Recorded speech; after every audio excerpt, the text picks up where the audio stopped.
elements. They would think it was funny as well. I should say, if anyone's wondering, by the way, that obviously I do really like Frank's banjo play, but also any other music that we tried to get turned out to be too expensive. Exactly. That's the other reason we got it. Me playing a traditional tune on the banjo was free.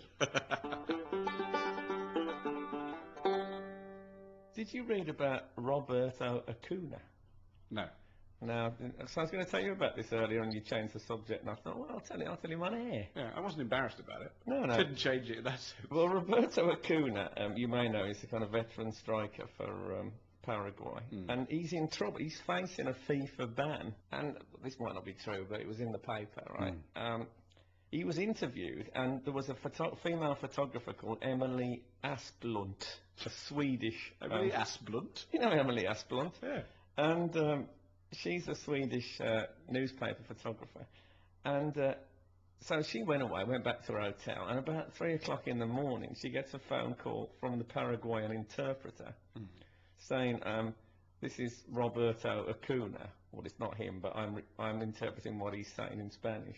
And do you want to come round my hotel room? Right.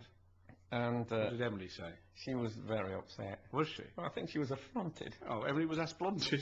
She was totally asplunted. And so what happened in the end? Was he? So she, instead of like phoning her boyfriend or something like that, or the hotel manager, she phoned FIFA. Did he get her ban? Well, no, they are considering banning him because she said she was very upset that he would think that she would go to his hotel room in the early hours of the morning. They are really considering banning him. Apparently, a 5-man committee. I think they've already said to Hoffman, the interpreter, right? They've said that he's allowed to. Is it dusted? No. He's allowed to. Yeah, apparently he's an excellent driver. He's allowed to carry on as their interpreter, but he's on a yellow card. He wants to know more in.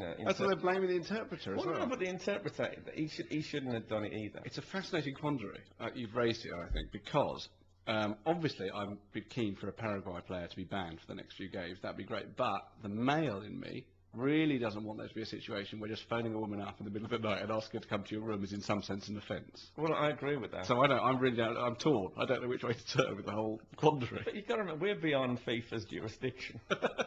So I should, yeah, but now the Paraguayans are suggesting that because she's Swedish, it was in the same group as Paraguay, of course, because they're in England's group, that really she's just making a fuss out of it to try and spoil things for Paraguay. Yes, but if that was the case, she should have brought it up in about a week's time after the England game. Not now. She's got her timing all wrong.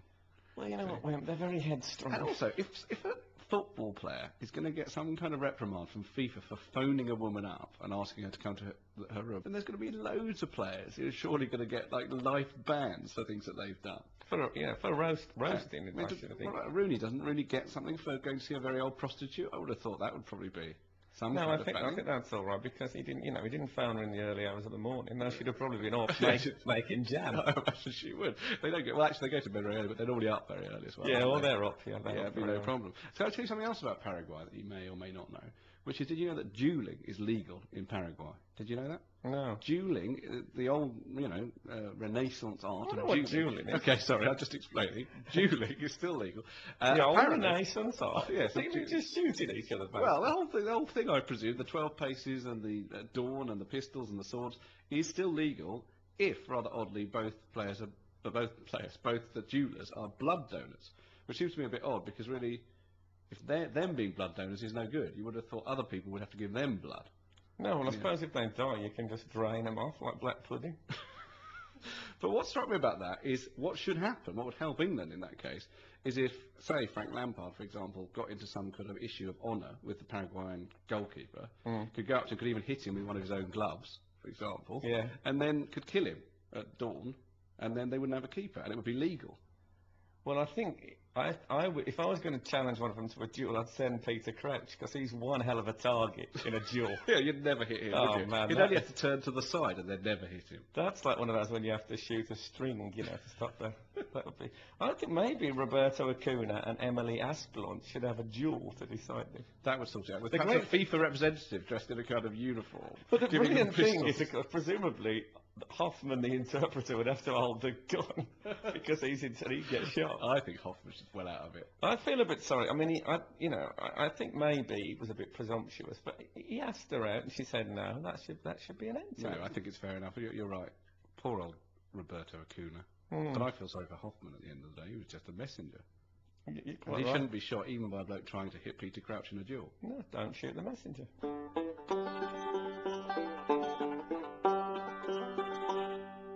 So we should say we're not actually in Germany yet. This is our last podcast before we set off to Deutschland. Yes, we're going in a couple of days to Frankfurt, where we'll be in a hotel waiting expectantly and hopefully for the England-Paraguay game. And we'll be doing a second podcast, won't we, from Frankfurt just before that game. Which is exciting. So you're looking forward to Germany? Well, it's hard for me with my ethnicity really to look forward to going to Germany. There's always a part of me that thinks, well, I have to eat some potato peelings and live behind barbed wire. But they don't do that anymore. Are you sure? You've got to forget about the Nazis. This is what I say to West Brom fans about Wolves. Don't keep on about the Wolves because you're giving them too much publicity. Yeah, you really hate the Wolves, though. You Yeah, haven't, well, you haven't you- stopped hating the Wolves, have you? Well, have you stopped hating the Nazis? No, I really hate the Nazis. Oh, okay. I can tell you, if we meet any day, I'm going to be very cross. Mind you, I was... yes. I was on the south bank of the Thames in London the other day, nice. and I saw, there's loads of tourists around the Millennium Wheel, and I saw these two blokes, one in a green and yellow check jacket, and the other one in a cap, and I thought these are so the most German. Even from 100 yards, I thought definitely German. And sure enough, I got close to them, and one of them said to me, "All right, Frank, how you going?" They were from Dudley. Well, they will have the wonder of supporters. We didn't get that far. Anyway, so we're going to be in Germany from the next podcast. Do download it again. It's going to be the World Cup. It's going to be the World Cup. It's going to be great. We'll be watching England. It's going to be fantastic. And when we go to Germany, you know what route we're going to take? What route are we going to We're take? going to be coming round the mountain. When she comes. Yeah.